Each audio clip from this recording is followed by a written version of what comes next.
Réinterpréter un véhicule historique de Renault, ça demande aussi un peu d'humilité. Cette R5, elle était absolument géniale. Je m'appelle Nicolas Jardin, j'ai 48 ans, je suis designer externe automobile.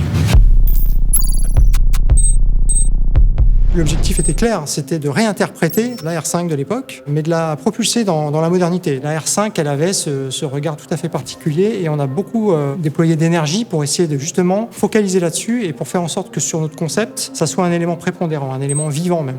Donc le dessin animé promotionnel de la R5 dans les années 70 nous a vraiment donné l'envie de retraduire le côté vivant de la R5 prototype. Et c'est pour cette raison qu'on a vraiment cherché à retraduire le clin d'œil iconique de la R5 de l'époque. On a analysé un petit peu la géométrie de ce phare, ses proportions, ses contours, les valeurs de rayon même, à l'aide de photos, beaucoup de photos d'époque. Et en fait, on a redessiné notre phare en essayant de faire le tri là-dedans et de garder évidemment ce qui fait l'essence même du regard de la R5. On avait aussi bien sûr toutes les libertés d'aujourd'hui, puisqu'on a des technologies aujourd'hui, par exemple la technologie matricielle qui permet de faire des phares extrêmement compacts. On s'est inspiré des anti-brouillards de la R5 de l'époque pour intégrer dans la partie basse de la R5 prototype des feux diurnes qui sont ces gros carrés coins ronds. Le logo prend vie en s'allumant et déclenche une animation lumineuse qui s'étend jusque dans les phares.